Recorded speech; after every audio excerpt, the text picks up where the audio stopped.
Vamos continuar essa formação que já começou desde da exposição do Santíssimo Sacramento, que Deus já vai falando ao nosso coração. Às vezes a gente pede a Deus que a gente tenha a graça de não atrapalhar muito a obra dele, né? Sabe? Muito ajuda quem não atrapalha, né? Diz o ditado, né? Se a gente só deixar que ele continue falando, já vai ser uma grande coisa. Então, meu nome é Eduardo, a pessoa me chama de Dudu, talvez alguns aqui não me conheçam. Sou casado, 25 anos, e tenho 4 filhos, da qual uma delas entrou aqui e saiu. Mas está por aí. E me foi pedido para falar sobre uma coisa maravilhosa e que nunca as palavras humanas conseguem alcançar a dimensão do que significa isso. Jesus Salvador. Repete comigo. Jesus Salvador. Jesus é Salvador. Repete. Jesus é Salvador. Você não está alegre de falar isso? Isso não é uma coisa tremenda? Jesus é Salvador. Você pode dizer isso para quem está do seu lado? Olha, querido, só tem uma coisa para te dizer. Jesus é Salvador. E isso é tremendo. Ele não é como qualquer outro Salvador. Ele não é um Salvador. Ele é o Salvador. Salvador das nossas vidas. Como é bonita a profissão de salva-vidas, né? Ele vai lá, vê que a pessoa entra no mar, né? Eu sei porque eu já fui surfista, né? Deixa comigo, tá para mim, eu dou conta. Não sabe nada, inocente, né? Entra lá no mar, crente que está abafando, né? Dá uma olhada para o lado, as garotas olhando. Daqui a pouco a corrente pega e... Aquelas correntes que a gente vem na vida, né? E não sabe como que se meteu naquela situação. E tenta sair de um jeito ou de outro, e não adianta porque a corrente puxa mesmo, o mar é mais forte, não tem como, não é? E se o Salvador não vai lá, ele sabe tudo, ele é especialista, ele vai lá e tira aquela pessoa. Não tem sensação melhor do que ser salvo, concorda comigo? Não tem nada melhor. Você está preso, você está sequestrado, de repente vem alguém lá e consegue te arrancar das mãos daquelas pessoas perversas. Não tem coisa melhor. Você está numa mesa de operação e talvez ali você está para passar para o outro lado antes da hora, e de repente alguém competente, alguém que ama a sua profissão, alguém que vai além, consegue descobrir um diagnóstico, que coisa maravilhosa ser salvo. Não existe nada mais importante na vida do que ser salvo. E Deus nos faz instrumentos de salvação. Quantas vezes através de uma pessoa, alguém foi salvo na sua vida, através de uma palavra, de um conselho, de uma mão de pai, de um colo de mãe, você alcançou a salvação. Mas nesta vida, para isso que o Senhor quer nos fazer, não pode ser qualquer um. Por isso o pai, vendo seus filhos tentando se salvar sozinhos, através de várias maneiras, com várias doutrinas, com vários caminhos, alguns caminhos errados, tentando acertar, mas indo por caminhos que não levam a nada. Porque, desculpa, se tem uma frase errada, é aquela que diz que todo caminho leva a Deus. Desculpa, tem muito caminho que não leva a Deus. Muito, embora muito bem intencionado, não adianta. Se um caminho não vai dar numa cidade, você pode ser o caminho mais belo do mundo, você pode ter toda a boa vontade do mundo. Se ele não vai dar naquele lugar, ele não vai dar naquele lugar e pronto. Se você está num caminho que não é o caminho de Deus, com toda a boa vontade, pode ser que alguém tenha te aconselhado, faz isso, faz aquilo, faz um trabalhinho ali, faz um sim, olha, tem aqui uma receitinha, não é verdade? E às vezes complicou ainda mais a sua vida. Então Deus, vendo o ser humano que não conseguia se salvar sozinho, tentava até tantos povos com sacrifícios e sacrifícios, com doutrinas, com meditações. Chega um momento que o Pai diz: chega, chega, eu tenho pena do meu povo, eu tenho compaixão do meu povo, eu tenho compaixão, o Senhor diz, eu tenho compaixão de você. Ele viu quantas vezes você deu cabeçada, Ele viu quantas vezes você tentou em vão se salvar, o quanto você foi atrás do conselho de outras pessoas que não eram salvadoras e nem conheciam o Salvador. O Senhor tem uma frase que Ele diz, né? Ai daqueles cegos guiando outros cegos. Como a gente vê isso? Pessoas cegas querendo guiar outras pessoas cegas, e diz a palavra, caem os dois no precipício. Porque eu vou dizer uma coisa, só Jesus é Salvador. Talvez você já saiba disso, mas talvez a gente precise ouvir de novo. Que coisa maravilhosa que Deus fez conosco e continua nos salvando, não só dos perigos da vida, não só dos perigos da morte, do trânsito, dos assaltos, mas o maior perigo é de perdermos a nossa alma. Isso o Pai não pode suportar, porque a morte física um dia vai visitar qualquer um de nós. Inclusive o Pai deu o seu Filho porque sabia que depois ia recuperá-lo. O Pai não daria o seu Filho justo, amado, em troca de um bando de pecadores que somos nós, se esse Filho não iria retornar de novo. Mas o que o Pai não pode suportar é que seus filhos estejam se perdendo para um caminho de morte. Porque diz a palavra de Deus que o salário do pecado, a consequência do pecado é a morte. A coisa não fica barata assim, não. Eu vou lá, peco e fico levando uma vida, depois vem as consequências. Eu sofro as consequências dos meus atos. E o salário do pecado, eu costumo dizer, muitas pessoas acham que Deus castiga. Não, Deus não precisa castigar. O próprio pecado traz em si o seu castigo. É como um veneno com gosto de doce. Você come o doce, você acha gostoso o doce, mas dentro daquele doce tem um veneno, e o veneno vai agir por si só. O pecado é assim na nossa vida. Eu quero perguntar para vocês, quantos aqui são pecadores? Será que tem alguém aqui que não precisa da salvação de Jesus? Querido, por melhor que você seja, por mais de boas ações que você faça, isso não será suficiente para você alcançar a salvação. Essa é a realidade. É por demais caro, é por demais. Você pode fazer coisas boas e deve fazer boas obras, mas isso não será suficiente para a sua salvação. A salvação é uma graça que nos é dado por Deus. Claro, depois eu tenho que dar bons frutos, sim. Se eu não der frutos, a salvação é oferecida de graça. Mas se eu não permaneço como o ramo na árvore, se eu não der frutos, nada feito. Para que algumas pessoas não achem assim, a salvação é de graça, depois Deus é bonzinho, né? No final da vida eu chego, se chama o padre, confesso tudo e está resolvido. Não é verdade? Vai saber se o seu coração não vai se endurecer, não é? Então, eu tenho que dar frutos. Jesus fala isso em João 15: todo ramo que não der fruto será cortado. O que é o fruto? É a consequência do fato de eu estar em Jesus Cristo, meu Salvador.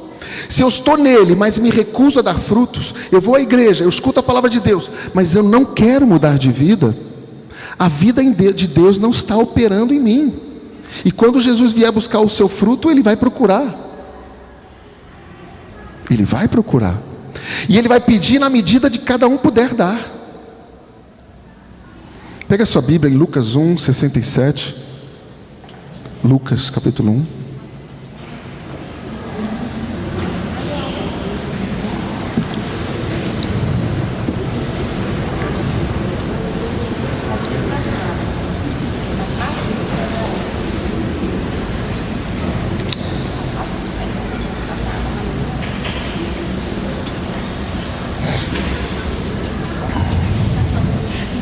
Eu costumo dizer que esse assunto é um assunto crucial na nossa vida.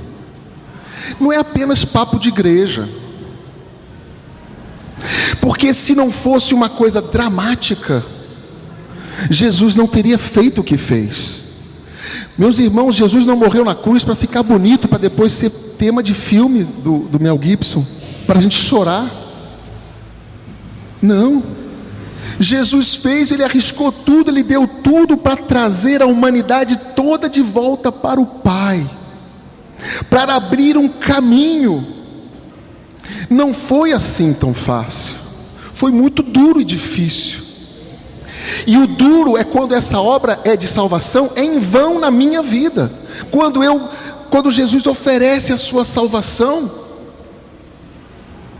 e eu digo, não, eu não quero. Por isso que a gente dá uma de doido, o padre até fica, vocês ficam inventando coisa, vai para a praça, vai não sei o que, vai evangelizar. Porque a gente não pode guardar esse tesouro para nós.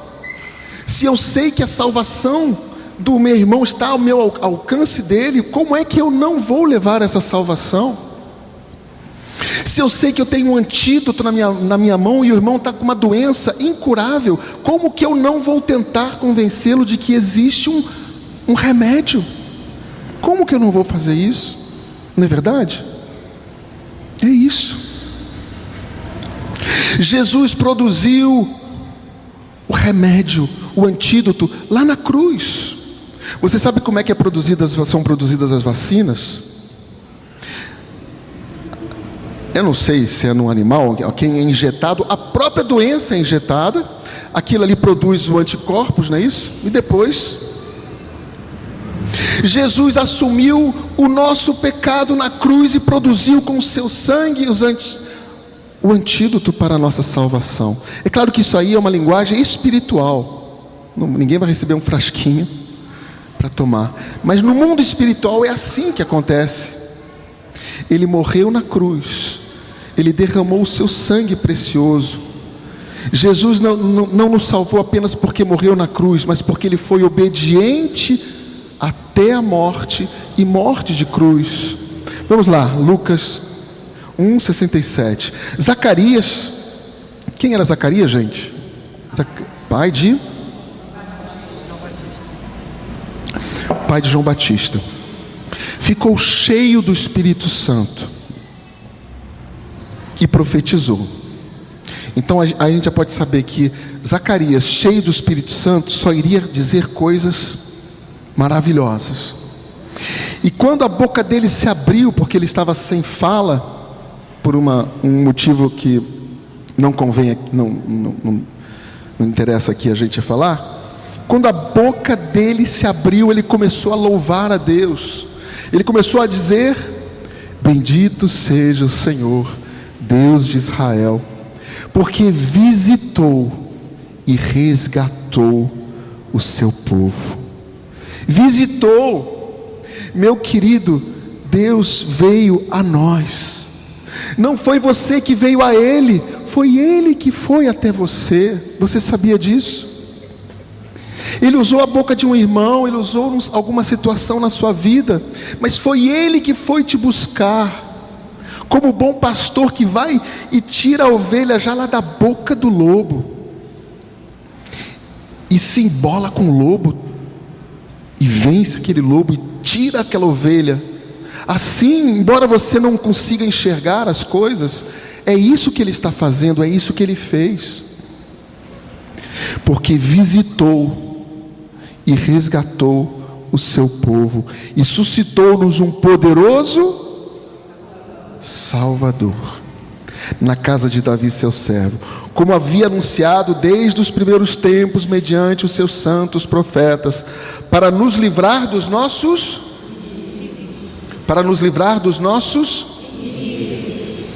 Quem são os nossos inimigos?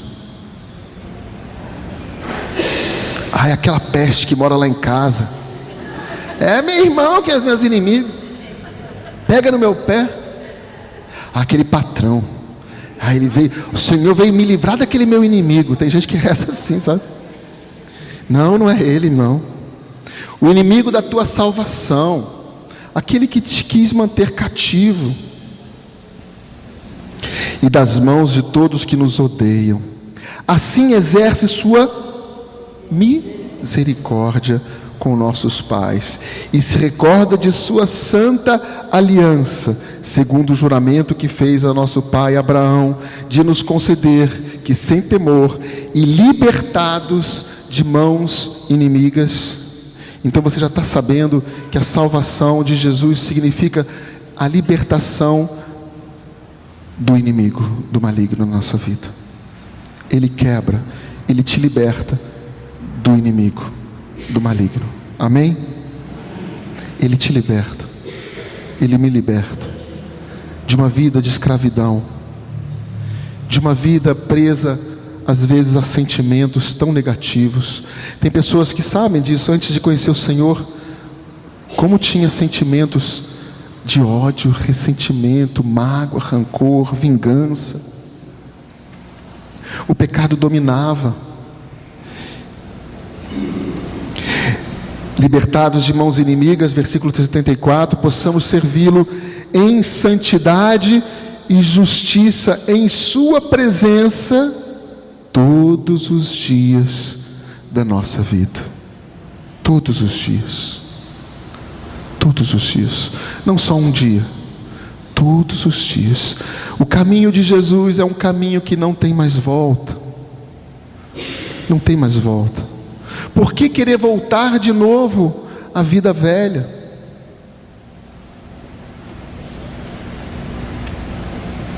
E aí ele se dirige a João Batista, dizendo: mas hoje se dirige a cada um de nós. E tu, menino, e tu, menina, jovem, mais velho, serás chamado profeta do Altíssimo. Por quê? Porque precederás o Senhor e lhe prepararás o caminho para dar ao seu povo conhecer a salvação pelo perdão dos pecados. Então a salvação de Jesus, ela é operada na minha vida mediante o perdão dos pecados. Gente, quando eu vou num sacerdote e confesso, ali não é uma coisinha, não é um detalhe, é o céu que se abriu, é o vírus do pecado que foi retirado. Ele continua agindo, mas ele não vai mais te levar à morte. Amém? Porque eu continuo sentindo as inclinações, eu continuo sentindo uma briga dentro de mim, eu continuo sentindo que a carne puxa para cá, puxa para lá. Eu sei o que é certo, mas o homem e a mulher puxam de várias maneiras. Mas quando você está em Cristo, o pecado não te domina, porque Ele é Salvador.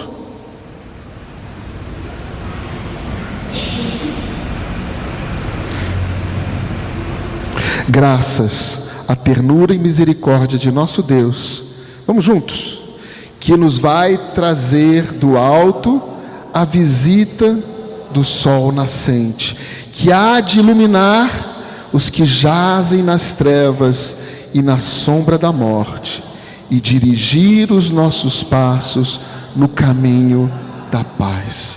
Que coisa tremenda, que coisa maravilhosa. Olha tudo que Ele faz na nossa vida, olha tudo que Ele age. Os judeus na época, eles não entendiam, eles pensavam que eles eram cativos apenas dos romanos que cercavam aquela região. Eles eram dominados pelos romanos, então eles esperavam a libertação, essa libertação. E quando Jesus falou: se o Filho vos libertar, sereis verdadeiramente livres, lá no capítulo 8 de João, eles dizem: como livres? Nós nunca fomos escravos. Eles não entendiam que a maior escravidão está dentro de nós. Querido, querida, a maior escravidão está dentro de nós. Mas Jesus diz uma coisa linda. Vai lá, então vamos, já que está com a Bíblia, pega lá, João 8. Já que você trouxe a Bíblia, vai lá, João 8, 34.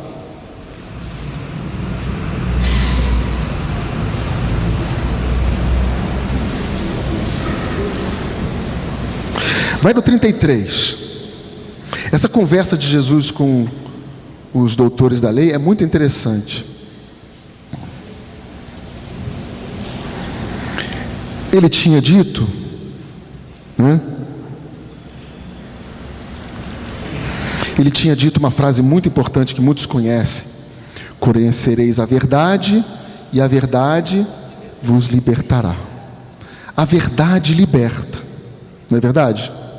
Até mesmo quando você, com caridade, se dirige a uma pessoa e diz para ela uma verdade que ela precisa ouvir, aquilo não liberta de maneira incrível? É ou não é? Por mais que seja duro dizer aquilo, na hora que a pessoa até fica aquela confusão, mas depois aquilo liberta. Quem é casado aqui? Poucos. Quantas vezes você viu uma palavra de diálogo desfazer uma confusão no seu matrimônio? Aquela palavra que você abriu o teu coração, chamou aquela pessoa, chamou o teu marido, chamou a tua esposa e disse: eu estou sentindo isso, assim, assim, assado. E há um diálogo. O que acontece, quem é casado sabe? Aquele matrimônio se renova por causa da palavra da verdade. É uma coisa magnífica, é uma lei espiritual. Então Jesus disse lá no 34, os fariseus disseram no 33: somos descendentes de Abraão e jamais fomos escravos de ninguém. Como você diz, sereis livres? Jesus disse: em verdade vos digo, todo homem que se entrega ao pecado é seu escravo. Ora, o escravo não fica para sempre na casa, mas o filho sim fica para sempre. Se portanto, lê comigo, 36. Se portanto o filho vos libertar, sereis verdadeiramente livres. Diga para você mesmo: se portanto o filho me libertar, eu serei verdadeiramente livre. Então Jesus nos liberta do pecado. Jesus também nos liberta da morte. Então são 3 coisas básicas que Jesus nos salva: do pecado, do demônio e da morte. Amém? A morte é a última, em que ninguém pode com a morte. Ninguém. O cara pode ter faturado bilhões, quando chega lá na hora dele, pode ser bonita a sepultura, pode ser o caixão, pode ser da madeira de lei, mas ali é só com Deus. Mas Jesus nos dá a vida eterna, e a vida eterna vem por meio de Jesus Cristo, e somente por Ele. Como é que eu sei disso? Vai lá com a sua Bíblia em Atos capítulo 4, já estou terminando. Vai lá com a sua Bíblia em Atos 4, 11.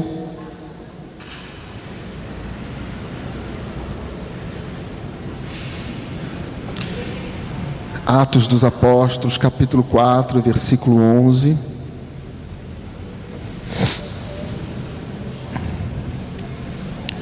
Esse Jesus, pedra que foi desprezada por vós, edificadores, tornou-se a pedra angular. O que é a pedra angular? Nas construções, a pedra angular é a pedra que fica na base, onde você pode construir qualquer coisa. Se você construir a sua vida sobre esta pedra, a sua casa terá bom êxito. E aí no versículo 12, o que ele diz? Em nenhum outro há salvação, porque debaixo do céu nenhum outro nome foi dado aos homens pelo qual devamos ser salvos. Amém? Ou não amém? É a palavra de Deus que diz. E nós anunciamos esse Jesus Salvador, que quer ser o seu Salvador pessoal, mas não será se você não o receber como seu Salvador pessoal. Ele não é Salvador por tabela. A minha mãe reza muito por mim, aí depois ele vai dar um jeito lá. Tua mãe rezando, ele pode até bater mais forte, bater mais com insistência, gritar, usar irmãos, puxar você para cá, mas você não pega carona na salvação de ninguém não, meu irmão. Não pega mesmo. A salvação é individual, intransferível. É você que o recebe como seu Salvador. E pela desobediência de um homem, olha como Deus faz as coisas perfeitas. Por que isso tudo? Porque lá no paraíso o homem fez uma escolha errada. Deus falou: não come desse fruto. Que fruto era aquele? Maçã, né? Eu não sei onde é que você viu maçã na Bíblia, que não tem nada escrito de maçã. Disse, é maçã. Coitada da maçã, faz tão bem a saúde, né? Você tem uma fruta que é assim, dizem que é assim, o suprassumo é a maçã, né? Inventaram que a fruta, coitada da maçã, é o fruto. Ninguém sabe que fruto que é aquele, mas significa que o homem, Deus fez ele livre e disse: escolhe a vida, eu estou aqui, mas eu coloco aquela árvore sempre na tua vida. Meu irmão, minha irmã, o pecado, o outro caminho vai estar sempre do teu lado para você escolher. Jesus não te escravizou, não te escravizou. E por isso que você sempre, uma vez comemos do fruto que nos trouxe pecado, aqui comemos o fruto. Olha como Deus é. Aqui comemos o fruto da salvação. Se o homem se alimentou de morte, hoje o Deus se faz alimento para te alimentar de vida, para que você tenha sempre vida em você. Por que Ele faz alimento? Porque alimento tem prazo de validade. No dia seguinte, já comi, não preciso mais comer o ano inteiro, já comi esse mês. Você tem que comer todo dia. Você precisa de Deus todo dia. Você precisa da oração todo dia. Você precisa da alimentação, do alimento da palavra todo dia. E olha como interessante, como Adão foi desobediente, a salvação entrou através da obediência de Jesus.